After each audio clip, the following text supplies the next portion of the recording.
सत्य की खोज से जुड़े हुए सभी साधकों का हार्दिक अभिनंदन। आशा है आप सब लोग बहुत आनंद में होंगे, बहुत खुश होंगे और why they are doing this के 5वें भाग 5वें अध्याय में आपका हार्दिक स्वागत करता हूँ। तो सबसे पहले फिर से आप लोगों का बहुत बहुत धन्यवाद। बहुत आनंद आ रहा है जितना आप सराह रहे हैं मेरे काम को। लगता है ना कि हम मेहनत कर रहे हैं भाई, लोग सुन रहे हैं। आप ही को सुनाने के लिए हम मेहनत कर रहे हैं। हम इतना भाई प्रॉब्लम तो होता है, पहले पढ़ो, फिर सीखो, फिर वीडियो बनाओ, एडिटिंग करो, भेजो।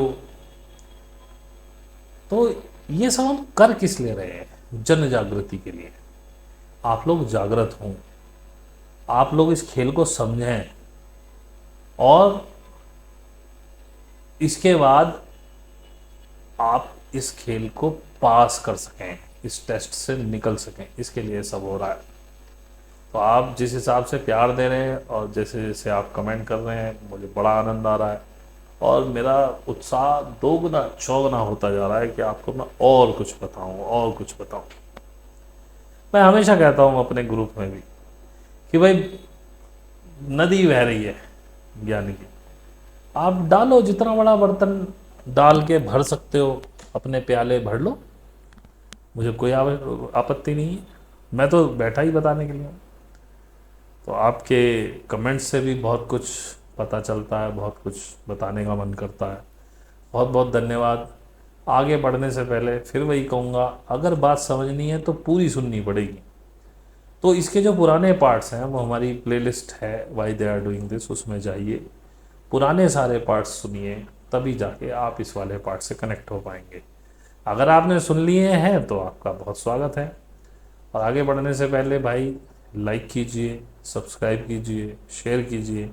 डिस्क्रिप्शन में हमारा फेसबुक पेज है, उस पर फ्रेंड रिक्वेस्ट भेज दीजिए ताकि हमारी बड़ी रील्स भी आपको मिल सकें। और इंस्टा पे भी हमें फॉलो कर लीजिए, उसका भी आईडी दिया है। बाकी मेरे व्हाट्सएप, टेलीग्राम, ईमेल आईडी हैं। जिनको सीखना हो, मैं फ्री नहीं सिखाता हूँ। 1000 रुपये मेरी फ़ीस है महीने की। हर महीने वो आपको पे करनी होती है एडवांस, उसके बाद मैं आपको सिखाता हूँ। जितने महीने आप पैसे देते रहेंगे उतने महीने सिखाता रहूँगा। और ये सोच के भी ना आए कि 1 आध 2 महीने का खेल है, 1 आध साल में तो इसकी समझ आती है। फिर भी यदि आप स्वयं कर सकते हैं, किसी और गुरु के सानिध्य में कर रहे हैं या कर सकते हैं, तो बस करिए। साधना करनी है, यही आपको आगे लेके जाएगी। तो पिछले पार्ट में हमने समझा था, ज़्यादा समय इस बार मैंने नहीं लूँगा। पिछले पार्ट में हमने समझा था कि भाई होलोग्राफिक वर्ल्ड कैसे है, सिमुलेटेड वर्ल्ड कैसे है, और एक चीज़ और बात करी थी हमने, उसमें प्रिजन प्लैनेट की बात की थी। तो आशा है ये बातें आपको समझ में आई होंगी। तो अब चलते हैं आगे की बात पे। अब मेन किस्सा शुरू होता है, जिसके लिए पुराने 4 पार्ट आपने देखे कि why they are doing this. तो मैं आपको कुछ वैज्ञानिक खोजों के बारे में बताना चाहता हूँ। जैसे एक का जिक्र तो मैंने पहले भी किया था कि भाई ये डिवाइन वेब के बारे में, कि हम जिसको इस ब्रह्मांड का एम्प्टी स्पेस समझते हैं। और ये बात मैंने आपको पहले ही बताई, पंडित होके बताई थी, तब मुझे पता नहीं था, बस किसी से सुनी, मुझे रेजोनेट करी कि ये बात सही है, मैंने बोल दी। आज मुझे पता है। तो हम कहते हैं कि इस ब्रह्मांड का 99.99999% ब्लैक मैटर है। और हमने ये भी कहा था कि यही डिवाइन है। लेकिन डिवाइन कैसे है, वो मुझे रिजोनेट करी, मैंने कह दी।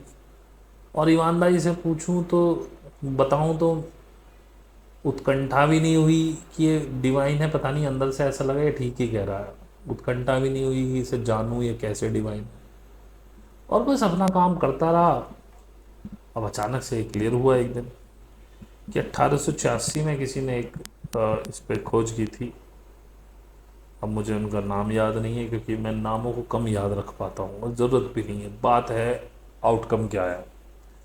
तो मैं क्रक्स पकड़ता हूँ, मैं ऐसे ही पढ़ता हूँ, मैं चीज़ें ऐसे याद नहीं रखता, नाम और सन याद नहीं रखता हूँ, मैटर समझ में आगे क्या है टोटल।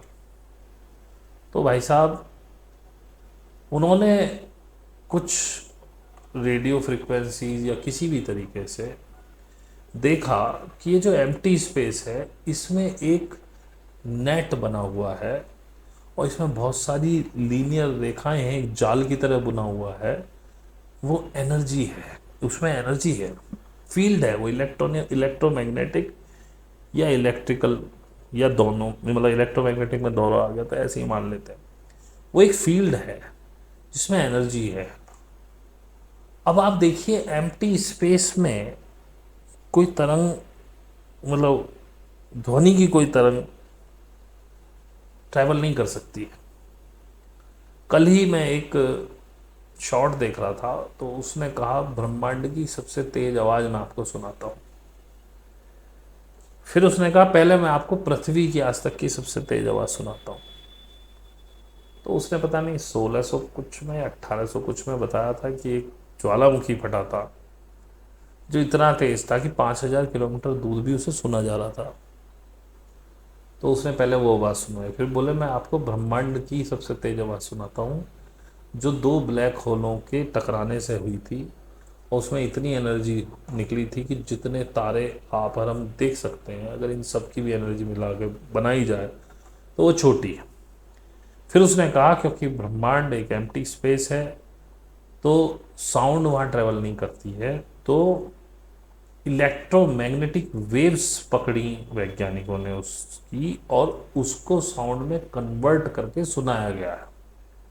तो वो कुछ गर ऐसे करके आवाज़ थी, लेकिन उसने कहा ये इलेक्ट्रोमैग्नेटिक वेव्स थी, यानी कि एम्प्टी स्पेस में साउंड ट्रेवल नहीं कर सकती है लेकिन इलेक्ट्रोमैग्नेटिक वेव्स ट्रेवल कर सकती हैं।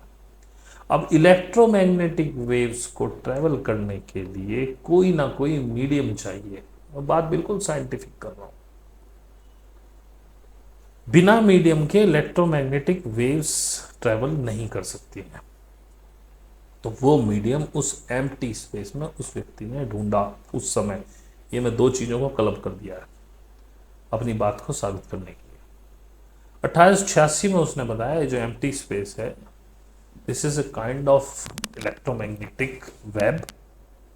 इसी को बाद में डिवाइन मैट्रिक्स और डिवाइन वेब कहा गया। उस व्यक्ति ने ढूंढा कि ये वेब से पूरा ब्रह्मांड कनेक्टेड है, every Galaxy and every planet of the Galaxy. फिर उसने ढूंढा कि इस पृथ्वी के अंदर भी ये डिवाइन वेब काम करता है। इससे हर मनुष्य, हर जीव जंतु, पत्थर, नदी, पहाड़ सब जुड़े हुए हैं और इंफॉर्मेशन ट्रेवल करती है। इसको बाद में 1986 में यूएस मिलिट्री ने दोबारा दोहराया और उन्होंने ऐसा ही पाया। ये पहला सबूत कि एक डिवाइन मैट्रिक्स है, एक डिवाइन वेब है। डिवाइन इसलिए कह रहे हैं क्योंकि हमने तो बनाया नहीं, जो इस ब्रह्मांड ने बना रखा है एक सिग्नल ट्रांसफ़र करने के लिए, आपस में बात करने के लिए, जिससे ये पूरा ब्रह्मांड कनेक्टेड है।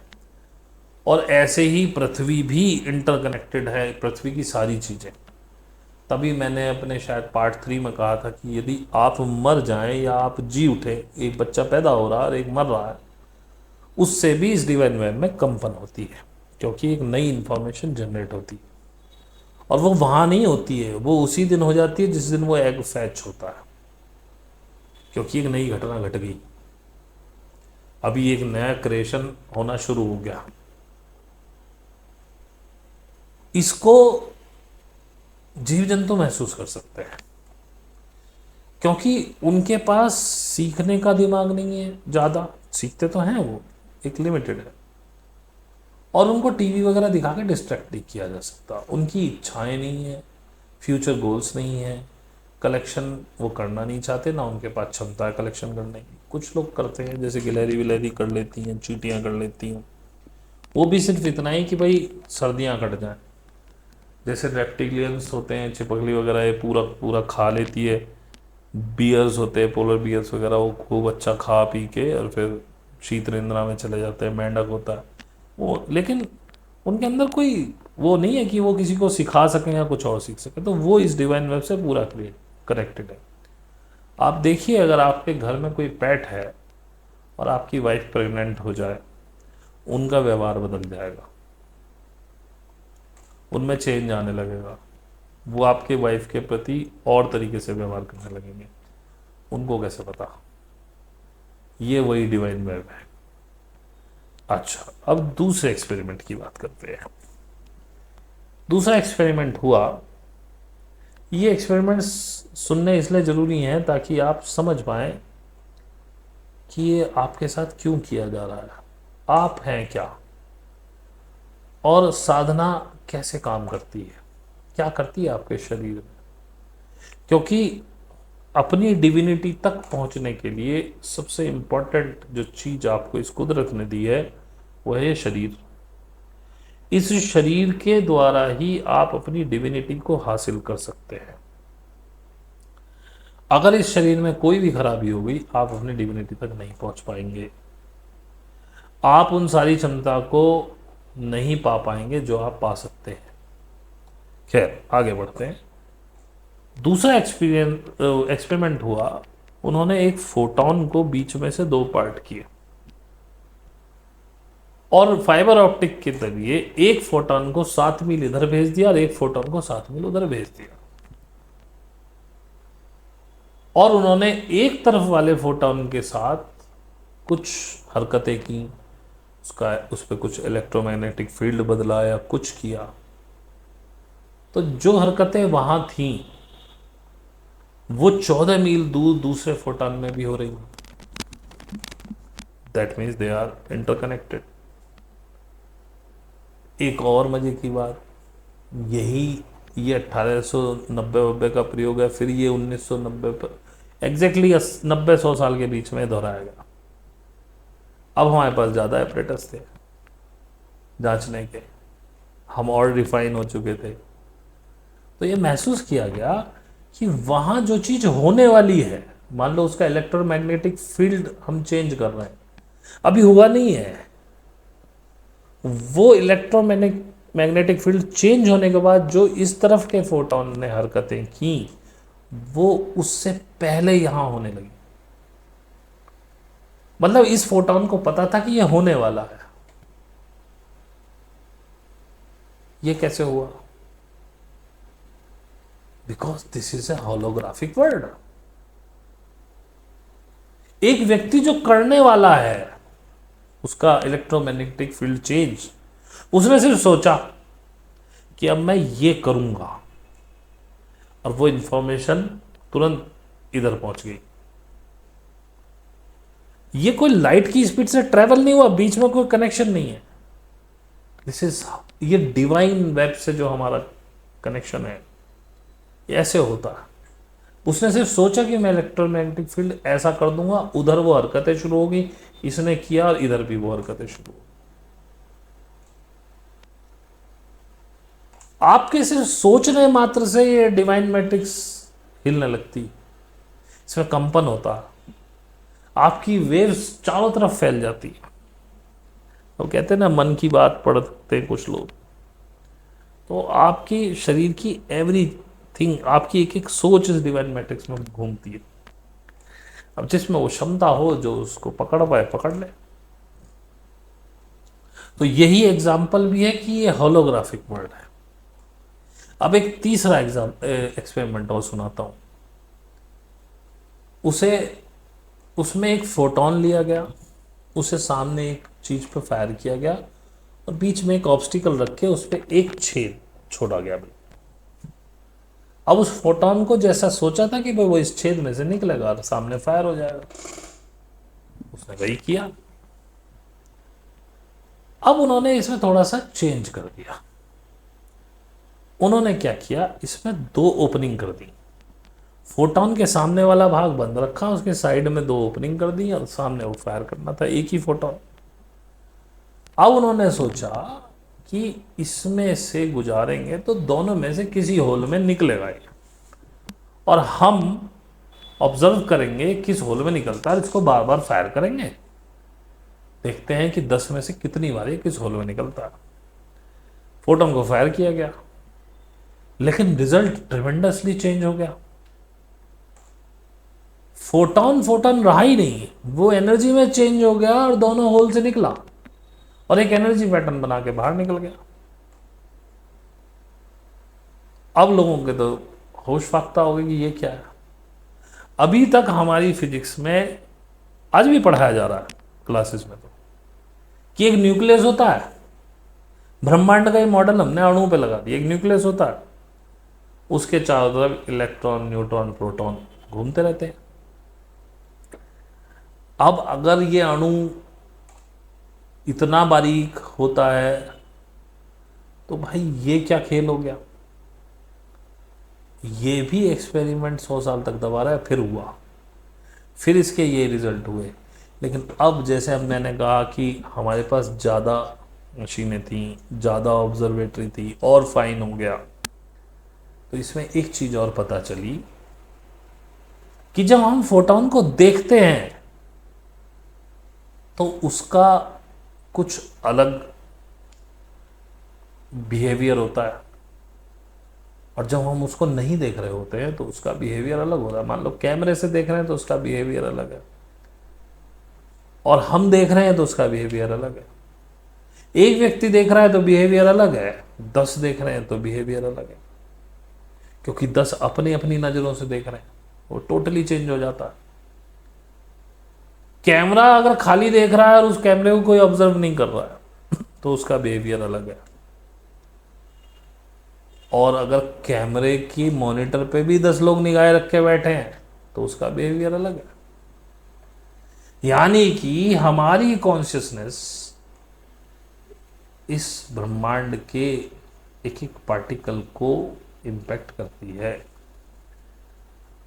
यानी कि यदि हम किसी चीज़ को ऑब्जर्व करते हैं तो वो चीज़ अपना शेप बदल लेती है, और किस कॉन्शियसनेस से हम उसको देख रहे हैं तो वो वैसा चेंज कर लेती है। अब ये सब बड़ा ध्यान से सुनिएगा, क्योंकि मैं इस वीडियो के जो ये पहला पार्ट चल रहा है, हाफ में जब भी डिवाइड करेंगे तो सेकंड हाफ में जब जाएगा ये वीडियो, तो ये सब मैं आपको ध्यान से कनेक्ट करके और आपकी कॉन्शियसनेस से कनेक्ट करके समझाऊंगा। एक्सपेरिमेंट को ध्यान से सुनिए। और उन साइंटिस्ट ने बताया क्योंकि हमारे देखने से ये ब्रह्मांड अपना स्वरूप चेंज कर लेता है, ये एक्सपेंड हो जाता है, इसीलिए हम कभी अंतरिक्ष का कोई छोर नहीं ढूंढ पाएंगे इस ब्रह्मांड का, क्योंकि हम जैसी चीज़ों को देखते हैं वो और एक्सपेंड हो जाती है, हम उस एंड तक पहुंच के देखते हैं वो और एक्सपेंड होने लगती है। तो ये कीप एक्सपेंडिंग है, और आप अगर इसे ना देख रहे हो तो ये एक मुट्ठी में समा जाए या उससे भी छोटे में। क्योंकि ये भी उन्होंने बताया कि जब हम फोटोन को बिल्कुल ऑब्जर्व नहीं कर रहे हैं तो फोटोन नहीं है, लेकिन ये कैसे पता चला, ये भी बड़ी समस्या है कि जब आपने ऑब्जर्व ही नहीं किया तो वास्तव में अगर उसे कोई देख ही नहीं रहा तो फोटोन है ही नहीं। जैसे कि जो लोग मेरी वीडियोस देख रहे हैं उनको मैं दिख रहा हूं, लेकिन जो लोग मेरी वीडियोस नहीं देख रहे हैं उनके लिए मैं एग्जिस्ट ही नहीं करता हूं। ये बहुत बड़ा प्रयोग है अपने आप में, कि यदि आप ये ऐसे समझिए कि जिसने वीडियो गेम खेला हो तो उसमें आप एक कमरे में लड़ रहे हैं। अभी आसपास बहुत सारे कमरे हैं, वो मार धाड़ वाले गेम चलते हैं ना, अब वो एक उसके वो निपटा के उसने दूसरी कमरा खोला और उसमें घुस गया। अभी जो पहला वाला कमरा था वो गायब हो गया और आगे वाला कमरा चल गया। वो कमरा वहां था या नहीं था इसका किसी को नहीं पता, उसका दरवाजा तो था जब दिखा, और जैसे ही हमने दरवाजा खोला वो कमरा प्रकट हो गया। अब हम उस कमरे में, अब हम बेशक साइड में एक नक्शा चल रहा होता है कि हम कहाँ खड़े हैं, लेकिन स्क्रीन पे केवल एक कमरा है तो एग्जिस्टेंस में क्या है, वही कमरा, और जैसे ही हम दूसरे में घुसते हैं वो कमरा गायब हो जाता है, अब दूसरा कमरा है। कुछ ऐसे ही ये ब्रह्मांड भी काम करता है। आप इसमें जो चाहे बना सकते हैं, और ऐसे ही आपकी कॉन्शियसनेस आपकी रियलिटी को क्रिएट करती है। बहुत से लोगों से आपने सुना भी होगा ये वीडियो गेम की तरह है, या हम एक कंप्यूटर सिमुलेशन में है। इसका खेल ये है कि आप अपनी चेतना के हिसाब से जो देखना चाहते हैं वैसा ही ये ब्रह्मांड आपको दिखाने लगता है। ये आप ही की चेतना का प्रोजेक्शन है। इसी को मैंने समझाया था, ऑब्जर्वर इज ऑब्जर्व्ड, दृष्टा ही दृश्य है, और यही है एज अबव सो बिलो, यही कॉन्सेप्ट है उसका। एलाइट्स सब जानते हैं, दे आर वेरी, मतलब वो मैट्रिक्स से बाहर के लोग हैं, उन्होंने अपनी सब चीजें सही तरीके से डिजाइन की हैं। आप एज अबव सो बिलो को सोचते हैं शैतान का, नहीं, वो कहते हैं आपकी कॉन्शियसनेस का प्रोजेक्शन है, उनको पता है पहले से। तो बताओ वो कहाँ परेशान रहते हैं, पैसे में खेल रहे हैं, सब कुछ है उनके पास, जो वो इमेजिन करें वो उनके पास पहुंच जाता है। मैंने अपनी चेतना को शिफ्ट किया, पैरेलल टाइमलाइंस चल रही है, आप अपनी चेतना बदलिए, दूसरी टाइमलाइन में शिफ्ट हो जाइए। अब आपने अच्छी वाली चुनी कि खराब वाली, आप जाने। जैसी जैसी आपकी चेतना होगी वैसे आपकी टाइमलाइन बदल जाएगी, वैसे ही आपके आसपास का परिप्रेक्ष्य बदल जाएगा। और ये तो मैंने तो अपने जीवन में देखा ही है, मेरे साथ जो साधना कर रहे हैं उन्होंने भी देखा। अब एक और एक्सपेरिमेंट की बात कर लेते हैं। एक एक्सपेरिमेंट हुआ, क्योंकि बातें तो बातें हैं, कितनी भी बढ़ा लो लेकिन समय हमारे पास सीमित रहता है। मैं कोशिश करता हूँ इसे 1 घंटे में ख़त्म करूँ, ताकि ज़्यादा लेंथी ना हो। 1 घंटा भी बहुत होता है। जब आप मुझे वो 1 घंटा देते हैं उसके लिए आपका बड़ा धन्यवाद है। मुझ जैसे बेवकूफ़ आदमी को आप अपना कीमती 1 घंटा दे रहे हैं, उसमें पता नहीं क्या हो सकता था। खैर, एक और एक्सपेरिमेंट हुआ, उसमें उन्होंने, पहली बात तो मैं एक चीज़ क्लियर कर दूं, हमें आज तक ये बताया गया कि सूर्य की लाइट में फोटॉन्स होते हैं। तो मैं ये क्लियर कर दूं, ये आपको एनसीईआरटी की बुक में पढ़ाया गया है। वास्तविकता ये है कि ये पूरा वर्ल्ड फोटॉन से मिलकर बना है। हम, ये शरीर भी एक एनर्जी है, ये फोटॉन से मिलकर बनी, फोटॉन सब जगह। तो उन्होंने कुछ फोटॉन्स लिए और उसे एक बिल्कुल वैक्यूम ट्यूब में डाल दिया, और ऐसी जगह पे रखा कि जहाँ उस पर ना कोई इलेक्ट्रोमैग्नेटिक फील्ड लगे, या जो नॉर्मल अर्थ का है। तो वो फोटॉन्स रैंडमली अपना घूम रहे थे। फिर उन्होंने एक डीएनए को लिया, और डीएनए को भी एक ऐसी ही सील्ड ट्यूब में बंद किया, ताकि उस पर भी किसी बाहरी कोई फोर्स ना लगे, धूल धक्कड़ हवा वगैरह कुछ ना हो। प्लेस ऐसा रखा गया जिसमें ना कोई इलेक्ट्रोमैग्नेटिक फील्ड उनको डिस्टर्ब कर रही थी, नॉर्मल पृथ्वी की इलेक्ट्रोमैग्नेटिक फील्ड थी, बाकी एक्सटर्नल कुछ नहीं था। जैसे हम लाइट पंखा भी चलाते हैं, कंप्यूटर चलाते हैं, तो उनकी भी इलेक्ट्रोमैग्नेटिक फील्ड होती है, उसमें कुछ नहीं था। तो उन्होंने उस डीएनए की ट्यूब को उसमें प्लेस कर दिया, और फोटॉन्स ने अपनी शेप बदलनी शुरू कर दी। जैसा वो डीएनए का हेलिक्स होता है, इस तरह से घूमते हुए इस तरह से वो फोटॉन ऐसे बनते चले गए। मतलब जो डीएनए की शेप थी वैसी फोटॉन ने शेप ले ली। अब उस डीएनए को वहां से निकाल लिया गया, उस ट्यूब को, और देखा गया कि फोटॉन्स ने अपनी शेप नहीं छोड़ी। ध्यान रखना, ये वर्ड फोटॉन से मिलकर बना हुआ है। हमारा डीएनए उन फोटॉन्स को इंपैक्ट करता है, और इस डीएनए से ही हम बने हुए हैं। ये सारी बातें नोट करते रहना, आगे ये सारी जुड़ेंगी। दूसरा, उन्होंने एक एक्सपेरिमेंट किया उसी डीएनए के साथ। उन्होंने उस डीएनए को एक ऐसे वातावरण में प्लेस किया जहाँ बहुत नेगेटिव एनर्जीज थी।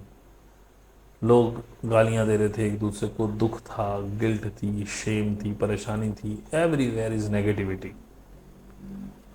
तो मैं आपको बना के नहीं दिखा सकता हूँ, तो आप इमेजिन कीजिए जो वो ऐसे पट्टी घूम घूम के जाती है, वो बिल्कुल कोलैप्स होती चली गई और उसने राउंड बना के अपना मुंह बंद कर लिया, और वो ऐसे गोल सर्कल में ऐसे ऐसे गुथी हुई आपस में ऐसे बिल्कुल सट गई जितनी सुकड़ सकती थी।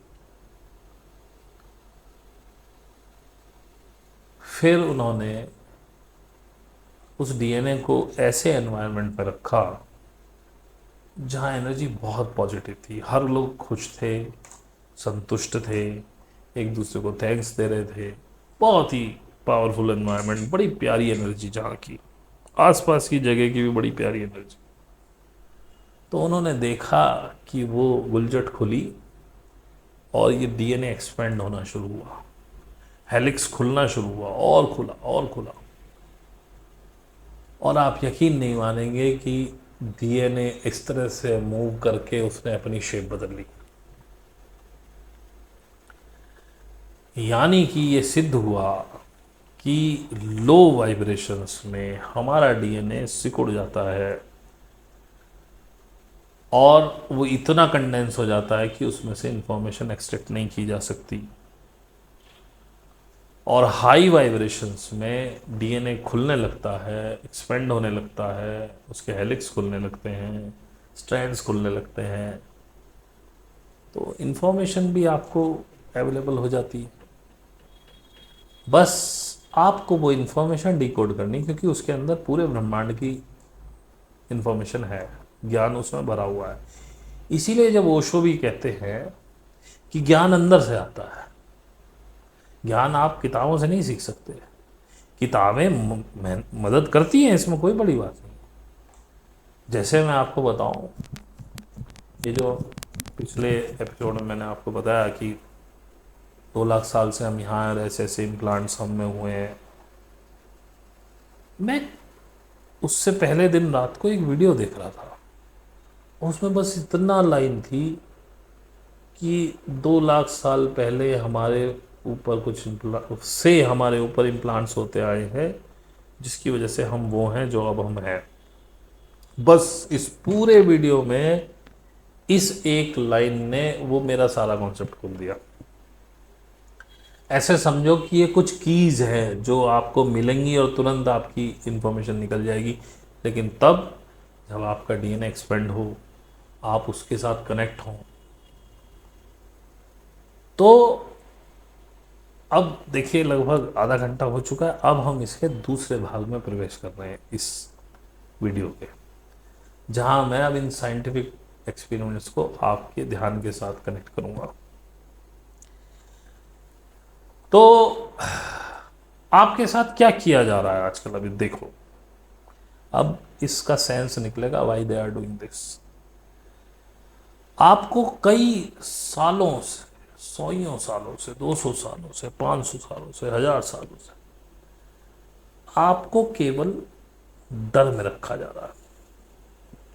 चाहे राजाओं की संस्कृति रही हो, सामंतों की रही हो, गांव में जमींदार होते थे, लाला होते थे, सूद पे पैसा देते थे, सब आपको डरा के। अब वो सारी कहानियां खत्म हो चुकी हैं, तो आपको रोज नए नए डर परोसे जाते हैं, कभी पुलिस का, कभी टैक्स का, कभी किसी का, कभी नौकरी का। नौकरी का तो सारा खेल डर का है।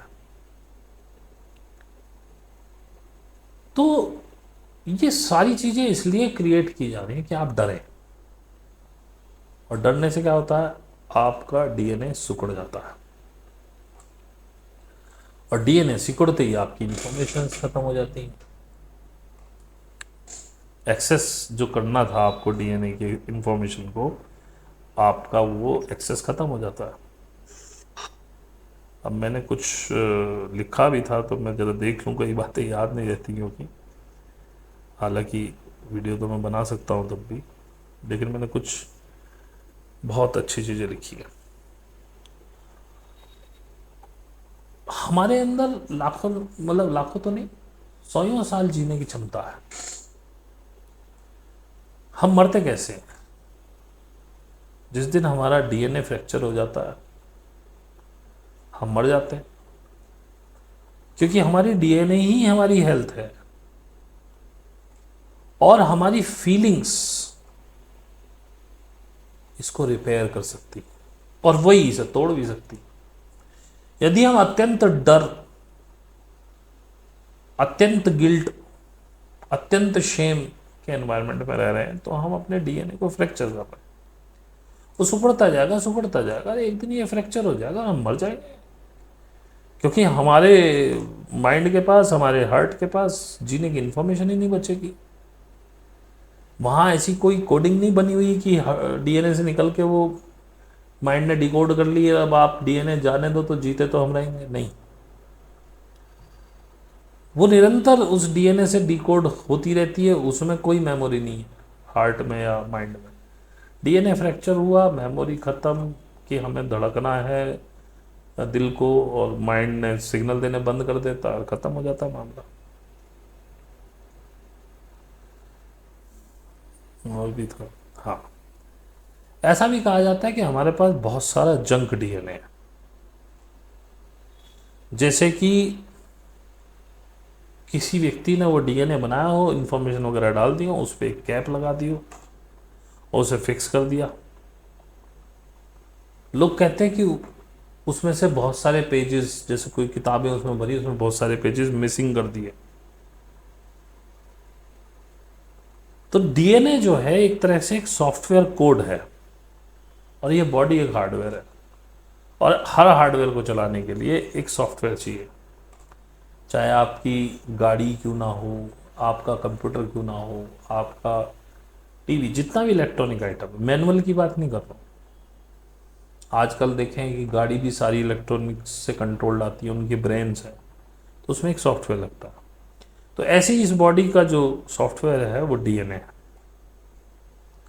हमारे पास इतना बड़ा ब्रेन है, हम उसे केवल 2% यूज कर पाते हैं, और हम डीएनए को भी उतना ही यूज कर पाते हैं। तो आप समझिए कि इस डीएनए का ब्रेन का कुछ ना कुछ तो संबंध है। और इतना बड़ा ब्रेन दिया हुआ है, इतना भारी डीएनए दिया हुआ है, तो मैं ये नहीं कहता हूं कि उसमें से इंफॉर्मेशन निकाल लिए जिसे जंक डीएनए बोलते हैं। मैं कहता हूं कि वो इंफॉर्मेशन डाल के उसमें लॉक कर दी गई है, और वो जंक इसलिए दिया गया है क्योंकि आप डिकोड नहीं कर पा रहे उसको। क्योंकि उसको डिकोड करने के लिए आपको उसको एक्सपेंड करना पड़ेगा, और अगर आपको उसे एक्सपेंड करना चाहते हो तो आपको जॉय में रहना पड़ेगा, आनंद में रहना पड़ेगा, खुशी रहना पड़ेगा, हाई वाइब्रेशन में रहना पड़ेगा।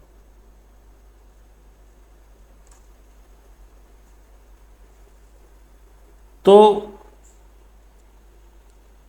बाय दीज फीलिंग्स आप अपने डीएनए को अनलॉक कर सकते हैं। लेकिन आज के युग में क्या आप ऐसा कर पा रहे हैं या कर पाएंगे जिन परिस्थितियों में आप हैं? नहीं कर पाएंगे। अगर ऐसा करना है तो सबसे पहले आपको डिटैचमेंट सीखना पड़ेगा। डिटैचमेंट फ्रॉम एवरीथिंग, जिसमें आपका बाप, भाई, बहन, बेटा, माँ, पत्नी, बच्चे, जॉब, पैसा, जमीन जायदाद, सोना, नाना, सब। मुझे 2-2, 2.5 साल हो गए लोगों को सिखाते हुए, डिटैचमेंट नहीं कर पा रहे हैं, अभी कहीं ना कहीं फंसे हुए हैं। पूरा तो मैं भी नहीं कर पाया, लेकिन काफी हद तक कर लिया है, और ये प्रैक्टिस से होता है। लेकिन ये होगा कैसे? केवल साधना और ध्यान के माध्यम से। आप पहले डिटैचमेंट में होगे, डिटैचमेंट होते ही आप एक आनंद में आते हो। अब आनंद क्या है? हमारी बॉडी एक केमिकल रिलीज करती है, डोपामिन। डोपामिन रिलीज होता है, आप आनंद में आ जाते हो, एक अलग आनंद आपके अंदर छलछलाने लगता है। तो इसके लिए कोई अल्कोहल का यूज़ करता है, कोई भांग पीता है, कोई नशीली दवाएं लेता है, लेकिन वो थोड़े बहुत देर का असर है, घंटे 2 घंटे 4 घंटे 8 घंटे। उसके बाद क्या,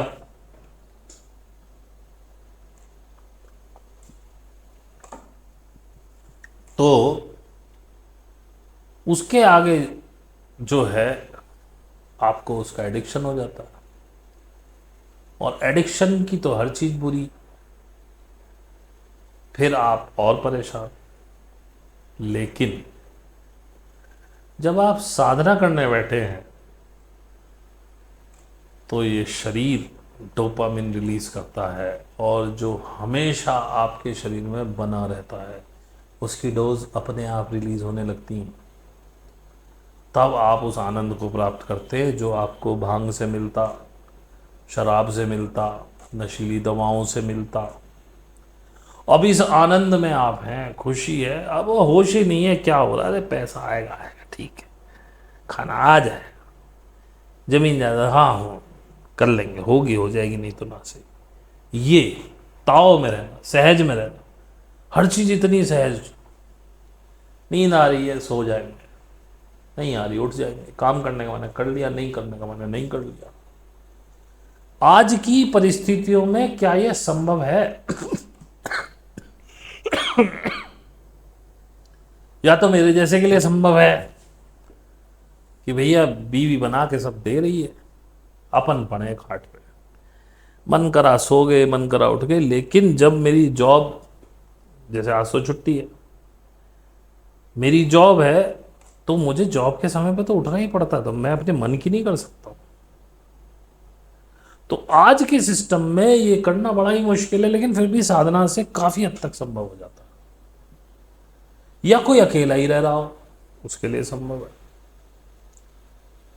और जब इस जॉय में आते हैं आप और अपने पुराने रिग्रेट्स, शेम, गिल्ट, फियर, इनको ओवरकम करते जाते हैं, जैसे जैसे आपको समझ में आता है कि यार इस संसार में कुछ नहीं है, जैसे जैसे आप डिटैच होते जाते हैं, चीज़ों को लेट गो करने जाते हैं। आपको कोई गाली बक रहा, आप हंस रहे हो, और बकले गाली, हम थोड़ी ले रहे हैं, तू दे, तू खुश हो जा, बस लड़ ही नहीं रहे आप उससे, जीवन में कोई टेंशन ही नहीं है।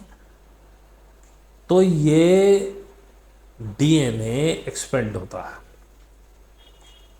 और जब ये हेलिक्स खुलता है तो इसके स्ट्रैंड्स खुलते हैं, उन्हीं में वो इंफॉर्मेशन है। तो ये साधना में साथ साथ होता है, जैसे चक्रा खुलना जिसे बोलते हैं, ये इसी डीएनए के थ्रू होता है। कोड वही है, सिर्फ आप जॉय में आए, आनंद में आए, और ये खुलने लगा। अब आपकी, जिसे आप कुंडलनी बोलते हैं, मैं उसे कहता हूँ ब्लड का फ्लो, अब उन नाड़ियों में, उन नसों में जा रहा है, उन ऑर्गन्स में जा रहा है, जो ऑर्गन्स पूरा काम नहीं कर रहे, अब वो धीरे धीरे उनमें फ्लो बढ़ रहा है, और चीज़ें खुल रही हैं उस ऑर्गन की। अब और आनंद आता जा रहा, अब और हेलिक्स खुल गया, अब और स्ट्रैंड खुला, डिटॉक्स हो रही है आपकी बॉडी। मैंने देखा है नजला हो जाता है लोगों को, डिवाइन फीवर बोलता हूँ, 4 4 5 5 बुखार, दवाई असर ही नहीं करती। मैं कहता हूँ ज़मीन पर लेट जाओ, बड़ा आनंद आता है ज़मीन पर लेट के, पूरा शरीर तप रहा है, नई नई चीज़ें हो रही है बॉडी साथ, कभी ठंडक आ रही है, ऐसा लग रहा है जैसे किसी ने विक्स लगा दी है। हो क्या रहा है? डीएनए इंफॉर्मेशन दे रहा है बॉडी को, नई नई चीज़ें आपकी खुल रही हैं। आप सुपर ह्यूमन, अभी तो मतलब ह्यूमन से ऊपर होने वाले, सुपर ह्यूमन तो बात की बात है, हो ही जाओगे। चलते चलते चलते नाड़ियाँ खुलती चली गई, चक्रास खुलते चले गए, सहस्रार पे पहुंच गए। है क्या? रीढ़ की हड्डी से लेके ऊपर तक की पूरी नाड़ी खुल ली, जिसमें आपका वीर्य ऊपर चढ़ने लगे। वीर्य में शुक्राणु नहीं, केवल प्रोटीन। अब यहाँ माइंड में जाता है, साइंटिफिकली प्रूवन है। हमारे ग्रुप में एक डॉक्टर आए थे लवलीन करके, 1 आध महीने ही रहे थे, तो बड़े कंजूस टाइप, इसीलिए बेचारों की ज़िंदगी ख़राब थी। जब उन्हें समझा बाद में, मैं जब तक तो वो जा चुके थे, मैंने कहा भाई इस बंदे की तो ऐसी रहेगी। क्योंकि उसने रूट कॉज पे काम ही नहीं किया। खैर वो अलग मैटर है, उनका पर्सनल लाइफ का मैटर है। तो उन्होंने हमें समझाया कि हाँ इस पर रिसर्च हुई है। उससे पहले ओशो कह रहे थे, मैं नहीं मानता था कि यार वीर कैसे ऊपर चढ़ेगा, उससे क्या फ़ायदा होगा। तो उन्होंने कहा नहीं, ये स्टडी हुई है और मॉन्क्स के दिमाग पे हुई है, तो वो वीर वहाँ मिला है और वो हमारे दिमाग को एक्टिवेट करता है। तो मुझे समझ में आया कि ये जब सेक्स की एनर्जी ऊपर चढ़ने लगती है, अंडकोशों में मेरे वीर नहीं होता, सेक्स करने का मन नहीं करता, तो ये अपने आप होता जाएगा। अब कोई कहे कि हम ब्रह्मचर्य में हम वीर रोक ले, शीघ्र पतन, ओ शीघ्र पतन कह रहा हूँ, वो नाइटफॉल हो जाएगा, स्वप्न दोष होगा अगर आप हस्तमैथुन नहीं करेंगे या वाइफ के साथ सेक्स नहीं करेंगे।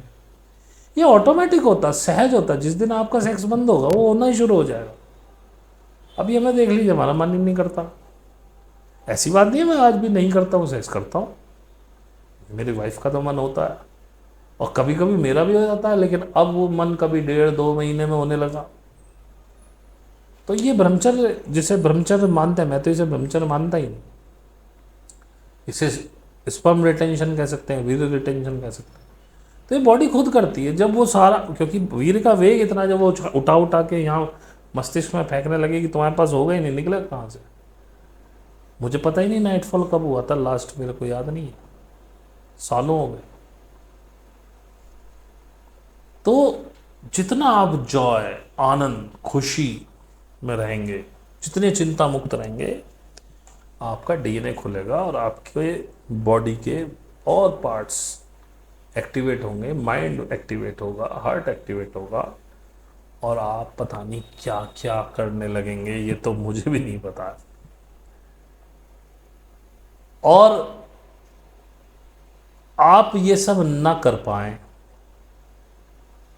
इसके लिए ये सब किया जा रहा है कि आपको बराबर चिंता और परेशानी में डाला जाए। अब जैसे कि जी वो नया पेंडेमिक आ सकता है, भूकंप आने वाले हैं, बाढ़ें आएंगी, ग्रेट रीसेट होगा, पैसे ख़त्म हो जाएंगे, ये लोग आप पे कंट्रोल कर लेंगे,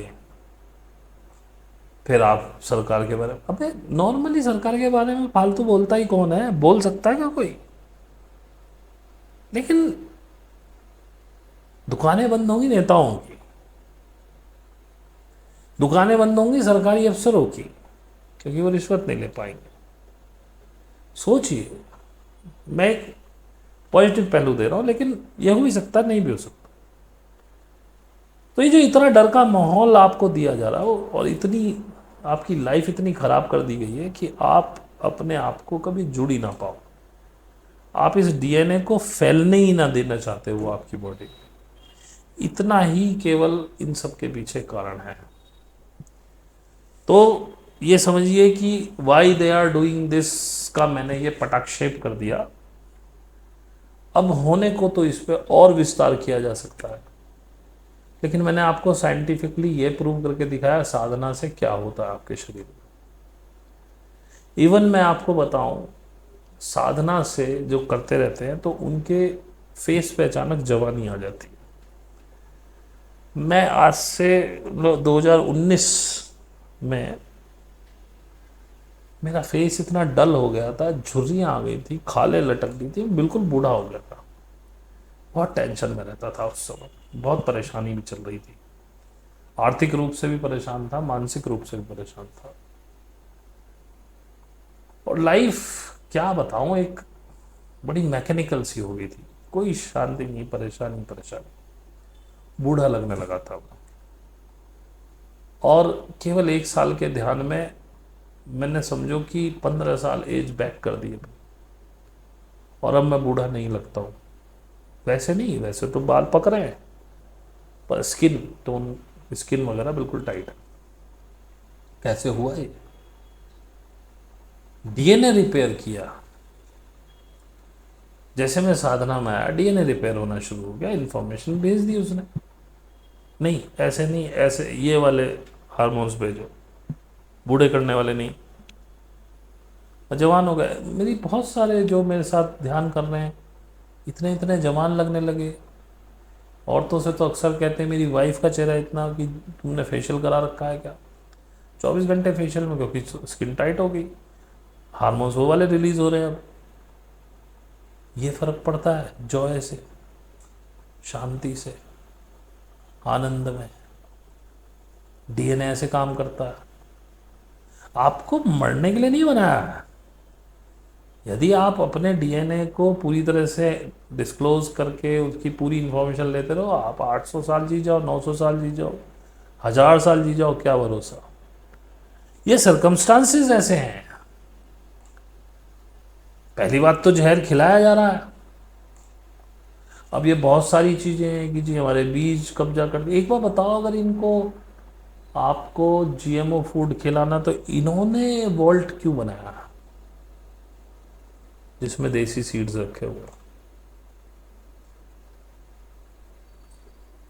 तो कुछ सवाल भी छोड़े जा रहा हूं, और जो ये मैं बता रहा हूं ये सिक्के का एक पहलू है कि आपको डराया जा रहा है कि आप उस चीज को ना पा पाए जिससे आपका डीएनए अनलॉक हो और आप अपनी शक्तियों तक ना पहुंच पाए, और ये अर्थ असेंशन से रुक जाए। ऐसा ही प्रसारित किया जा रहा है। तो एक बात सुन लो कि this earth will no more a prison planet. ये कंफर्म है। और जो टाइम डिसाइड हो चुका है अब वो पीछे भी नहीं हटने वाला। अब ये लेट नहीं होगा। आप और हम प्रेजेंट प्लैनेट में रहेंगे या फ्री अर्थ पे रहेंगे, ये एक अलग मैटर है, ये हम चूज करेंगे। और जैसे कि ये ड्युअलिटी वाला संसार है, इसमें हर सिक्के का दूसरा पहलू भी है। Every bad side is having a good side. आपकी कॉन्शियसनेस क्या है, आप कौन सी साइड देख रहे हैं, उस पर डिपेंड करता है। मैं आपके साथ ये why they are doing this, तो ये समझिए लास्ट हो गया आज। इसके बाद मैं एक वीडियो करना चाहूँगा, एक मीट करना चाहूँगा, लेकिन सिर्फ उनके साथ जो बात को समझ रहे हैं। तो मैं आपको कुछ क्वेश्चन दे रहा हूँ यहाँ। मेरी ईमेल आईडी लिखी हुई है डिस्क्रिप्शन में। ईमेल पे मेरे को जवाब देना अपनी अपनी चेतनाओं के हिसाब से, जिनकी मुझे लगेंगे कि काफ़ी ऐसी चेतना है कि इनसे बात की जा सकती है, चाहे वो एक ही आदमी हो। मैं केवल उसी के साथ डिस्कस करूँगा कि असलियत में इसकी फ्लिप साइड क्या है। Why they are doing this मैंने बता दिया, सिक्के का वो पहलू मैंने बता दिया जो चल रहा है, जो आपको दिख रहा है। और हर व्यक्ति आपको यही पहलू दिखा रहा है, और आप देखिए कि उनके वीडियो सेंसर नहीं हो रहे हैं। मैं एक बहुत बड़ा प्रश्न छोड़े जा रहा हूँ आपके पास कि आपके पास पेंडेमिक में जब वैक्सीन और 5G वाला खेल चला था, तो आप सिर्फ वैक्सीन और 5G बोल दीजिए वीडियो में, आपका वीडियो रेस्ट्रिक्ट हो जाता था। लेकिन इतनी इंफॉर्मेशन इतनी खुल के लोग बता रहे हैं और सेंसर नहीं हो रही। क्यों नहीं हो रही? यानी कि ये आपको बताना चाहते हैं कि ऐसा होने वाला है। ये चाहते हैं कि आप एजिटेशन करें सीबीडीटी के खिलाफ, जैसे बलागा जी कर रहे हैं, इकट्ठा कर रहे हैं लोगों को हर चीज़ के, जीएमओ फूड के खिलाफ। ये चाहते हैं कि आप ऐसा करें। इसीलिए आपकी वो कोई भी इंफॉर्मेशन अब सीक्रेट नहीं रखी जा रही है, ना ही उसे फैलने से रोका जा रहा है, बल्कि ज़्यादा फैलाई जा रही है। डॉक्टर विलास जब इस चीज़ों पे बात कर रहे थे, वैक्सीन पे उनकी शायद रेस्ट्रिक्ट हो रही थी वीडियोस, पर इन चीज़ों पे कभी रेस्ट्रिक्ट नहीं हुई। और डॉक्टर विलास जो भी हों, मैं ये तो कहूँगा उनका धन्यवाद मैं हमेशा करता रहूँगा कि उन्होंने मुझे कुछ हिंट्स दिए जिनको पकड़ के मैं यहाँ तक पहुँच पाया हूँ। और आप ये भी देखिए मैं कैसे वीडियो 1.5-2 साल से बना रहा था, अचानक मेरे वीडियो चेंज क्यों हो गए, मैं इन चीज़ों पे बातें क्यों करने लगा हूँ। तो मैं अपने हाथ में नहीं हूँ। मुझसे जैसा अंदर से मेरी प्रेरणा होती है मैं वैसा करने लगता हूँ, मुझे भी नहीं पता होता। तो मैं आपको एक दो क्वेश्चन दे के जा रहा हूँ। अगर आप, मैं 2 हफ्ते का वक्त देता हूँ आपको। ये मंडे में लॉन्च होगी वीडियो, तो ये पूरा हफ्ता और उससे अगला हफ्ता सैटरडे तक आप मुझे वो जवाब भेज दें। सैटरडे के बाद के जवाब मैं काउंट नहीं करूँगा, उसमें अपना ईमेल आईडी वही से भेजना जिस ईमेल आईडी से आप जुड़ेंगे, और अपना नाम भी लिखना, क्योंकि जिनको मैं सेलेक्ट करूँगा उनकी ईमेल आईडी पे मैं वो मीट का लिंक भेजूँगा। वो केवल उन्हीं लोगों के लिए होगा जिनको मैं सेलेक्ट करूँगा, जिनको मैं समझता हूँ कि ये समझ पाएंगे कि मैं क्या कहने वाला हूँ। तो पहला क्वेश्चन ये है, ठीक है आप लोग एलियंस एलियंस के बारे में जानते हो, कितने लोग, 1-8%, शायद वो भी ना हो। अगर हमें मास लेवल पे लोगों को बताना है कि एलियंस हैं, तो हमें क्या करना पड़ेगा? पहला क्वेश्चन ध्यान से सुनिएगा। मास लेवल पे यदि सब लोगों को बताना है कि एलियंस हैं और ये इस तरह के लोग हैं, ऐसे दिखते हैं, वैसे हैं, क्या करना पड़ेगा? नंबर 2, यदि एलाइट लोगों से सत्ता बेनोवेलेंट एलियन यानी अच्छे एलियंस के हाथ में पहुंचाई जाए, तो क्या करना पड़ेगा?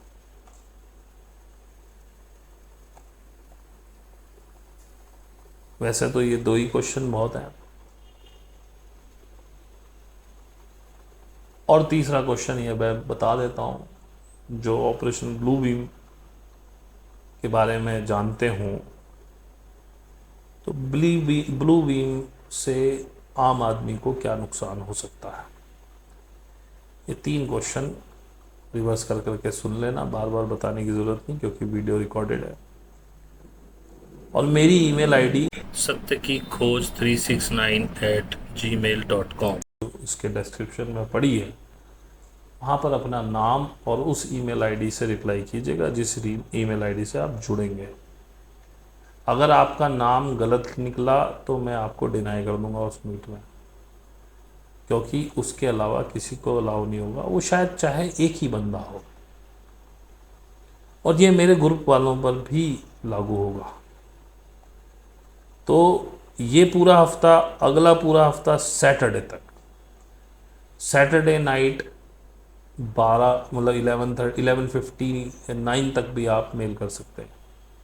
उसके बाद की मेल कंसिडर नहीं होगी। और संडे यानी 18 अगस्त 5 बजे हम मीट करेंगे। जिनके पास इनवाइट आए मेल देख लीजिएगा अपनी, संडे को 4 बजे के आसपास, क्योंकि मैं तो लिस्ट बनानी शुरू कर दूंगा जैसे जैसे आएगी मेरे पास, और एक साथ मेल करूंगा सबको। तो जिन जिन के पास वो मेल पहुँचे, मीट का उसमें एड्रेस होगा, आप आइएगा मीट पे, 1 to 1 आमने सामने बैठ के सवाल जवाब करेंगे और आपको समझाएंगे फ्लिप साइड ऑफ इट क्या है, क्योंकि हर व्यक्ति उसके लिए एलिजिबल नहीं है जानने के लिए। वो मैं तय करूँगा कि वो बात आप मुझसे जान सकते हैं कि नहीं। बाकी कोई और बता रहा हो, जिसने बताई हो सुन लीजिए। दूसरी बात एक और कहना चाहूँगा, ये बात तो यहाँ ख़त्म होगी, इसको ख़त्म करने से पहले, कि भाई किसी भी गुरु को आप सुन रहे हैं, किसी भी अच्छी कॉन्शियसनेस वाले व्यक्ति को आप सुन रहे हैं, सुनिए, मैं नहीं रोकता हूँ किसी को। और सुनते समय ध्यान रखिए उसकी जो बातें आपके हार्ट पर रिजोनेट कर रही हों उनको ले लीजिए। मैं ऐसा ही करता हूँ। आप विलास जगदाले को सुने, प्रवीण भाटी को सुने, गिन्नी अनेजा को सुने, ग्रेग ब्रैडन को सुने, आप डेविड आइक को सुने, क्रेडो मुटवा को सुने, XYZ किसी को भी सुने। हर व्यक्ति कुछ ना कुछ ज्ञान की बात जरूर कहता है। डिपेंड करता है कभी वो 60-70%, 80% ज्ञान दे रहा होता है, 20% बकवास कर रहा होता है, और कभी 10% ज्ञान दे रहा होता है, 90% बकवास कर रहा होता है मेरी तरह। तो फोकस 10% ज्ञान पे रखना, बाकी सभी लोग बकवास कर रहे हैं, सबसे ज़्यादा मैं कर रहा हूँ। तो जो हार्ट पे रिजोनेट हो केवल उसे मानो, जिसको चाहो सुनो, जहाँ से ज्ञान मिले प्राप्त करो, जिस जिस चीज़ को चाहो पढ़ो। बहुत से लोग ऐसे मैं जानता हूँ कि बुक्स नहीं ले सकते हैं, पढ़ने को आतुर हैं, बुक्स नहीं ले पाएंगे। आप यूनिवर्स को प्रेयर डालो कि आप हमें अच्छी बुक्स ऑनलाइन या अच्छे वीडियोस ऑनलाइन प्रोवाइड कराओ, क्योंकि मैंने भी बुक पढ़ना बाद में शुरू किया। काफ़ी सारा ज्ञान तो मैंने यूट्यूब से ही लिया है। तो आप अपनी यात्रा बढ़ाएं, क्योंकि आगे आने ये, हाँ चलो एक और अच्छी बात याद आ गई। तो ये बातें मैं लास्ट में इसलिए करता हूँ क्योंकि लास्ट तक वही रुकता है जो समझने के लिए आतुर है, जिसको पता है हाँ कुछ मिल रहा है। तो आप सोचते हैं कि आप पैसा इकट्ठा कर लें, घर मकान बनवा लें, ये कर लें वो कर लें। ये ज़्यादा से ज़्यादा 10, मैक्सिमम से मैक्सिमम 15 साल, मुझे लगता नहीं 15 साल चलेगा, 10 साल मैक्सिमम, हो सकता है ज़्यादा भी चल जाए। तो एक तो इस समय कोई बड़ा इन्वेस्टमेंट मत कीजिए जिसमें आपका पैसा खाली हो जाए। घर लोन कुछ मत लीजिए, घर पे तो बिल्कुल मत लीजिए। जैसा चल रहा है, अगर घर में खर्चा पानी निकल रहा है तो चलने दीजिए, संतुष्ट हो जाइए, ज़्यादा मत भागिए गाड़ी घोड़े के चक्कर में।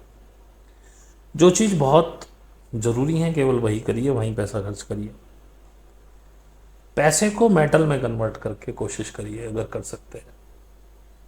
ज़मीन में लगा हुआ पैसा डेड हो जाएगा, काम भी नहीं आएगा। ये मेरी सलाह है, आप माने ना माने आपके ऊपर है।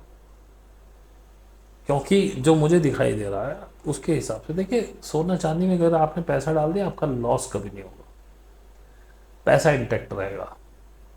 बैंक वैंक फेल हो जाए, कुछ भी हो जाए, आपको कोई टेंशन नहीं, पैसा आपकी जेब में पड़ा है, जब बेचोगे जब पैसा मिल जाएगा। तो ये मेरा आपसे कहना है, ठहर जाइए, 5-10 साल जैसा चल रहा है चलने दीजिए, ज़्यादा भागदौड़ मत करिए। आगे आने वाला जो पैसा है वो आपकी कॉन्शियसनेस है, आपकी चेतना है। जितनी ऊंची चेतना के आप व्यक्ति होंगे उतना बड़ा पद, उतनी बड़ी इज्जत आपको मिलने वाली है। अब ये वही समझेगा जो फ्लिप साइड वाली बात सुनेगा। उसके लिए आपको मेरा टेस्ट पूरा करना पड़ेगा, जो दे सकते हैं वो आ जाओ, उसके बाद मैं चुनूंगा, फिर बात करते हैं बैठ के, सब चीज़ समझाऊंगा। बस मैंने आपको बहुत सारे दे दिए हैं सब वीडियोस में मिला के। अगर आप ध्यान से सुन रहे हैं, अगर आपके पास वो चेतना है, अगर आपके पास वो बुद्धि है, तो आपने अब तक डिकोड भी कर लिया होगा, लेकिन नहीं भी कर लिया होगा। लेकिन अगर मुझे लगा कि आप उस चेतना के व्यक्ति हैं कि आपको बताया जाना चाहिए, आपके आंसर से मुझे ऐसा लगा, तो मैं ज़रूर आपको इन्वाइट करूँगा और हम आमने सामने बात करेंगे। 5 बजे मीटिंग है, ये पूरा वीक छोड़ दीजिए, नेक्स्ट वीक संडे यानी 18 अगस्त में 5 बजे शाम मीटिंग है। 4:45 से आप जुड़ सकते हैं। 5:10 के बाद 5 मिनट पे 11 मिनट पे कोई आया तो मैं नहीं लूँगा, चाहे वो सेलेक्टेड भी हो। तो ध्यान रखना, 4:45 से 5:10 तक हम ना कोई बातचीत करेंगे, केवल मीटिंग में जुड़ने का लिंक ओपन रहेगा। आप आइए, मैं आपको अलाउ करता रहूँगा, बैठिए। अगर सारे लोग पहले ही आ जाएंगे तो हम जल्दी शुरू कर देंगे। बाकी आप जानना चाहते हैं, आपकी अभिलाषा है, तो थोड़ा सा कष्ट करिए।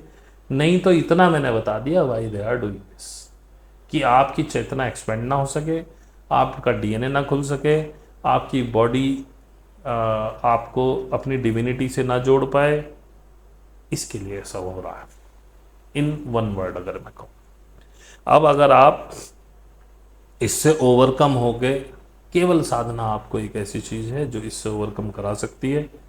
गुरु जो मिले उससे सीख लो, मेरे पास आने की कोई आवश्यकता नहीं है। कोई ना मिल रहा हो तो मैं हूँ, कहीं से आपको आनंद ना आ रहा हो, आप 1-2 साल से कहीं पढ़े, आपको नहीं आ रहा, आपको दूसरा कोई नहीं मिल रहा, तो मैं तो तब हूँ जब कोई नहीं है। बाकी जिसको जो मिल रहा वहाँ चले जाओ, सीखो, साधना करो, अपनी चेतना बढ़ाओ। क्योंकि वो डॉक्टर साहब कहते थे ना, जो जागा वही बचेगा। तो जागा का मतलब वही है जिसने कॉन्शियसनेस बढ़ा ली, वही आगे जाएगा। बाकी तो जब जैसा होगा, डर नहीं फैला रहा हूँ, डरो मत, आनंद में जियो यार। अगर आपको पता भी है कि 2 साल बाद आप मरने वाले, तो 2 साल किंग की तरह जियो, राजा की तरह जियो, शायद मरो ही ना, क्या भरोसा। इसी के साथ आपसे विदा लेता हूँ। ये सीरीज़ ख़त्म होती है आज। और जो आप प्यार दे रहे हैं, बड़ा अच्छा लग रहा है मुझे, बड़ा आनंद आ रहा है। चाहता तो मैं सबको सब कुछ बताना हूँ, लेकिन फिर भी जो एलिजिबल हैं उन्हीं को बताना चाहिए। बाकी तो आधे से लोग, ज़्यादा लोग बकवास ही करेंगे। और भैया वही, लाइक सब्सक्राइब कर दीजिएगा, फेसबुक पे फ्रेंड रिक्वेस्ट भेज दीजिएगा, इंस्टा फॉलो कर लीजिएगा। और किसी को सीखना है तो भाई 1000 रुपये हो जेब में हर महीने देने को तो आ जाना, नहीं तो आप अपने घर ठीक है, हम अपने घर ठीक है। Thank you very much.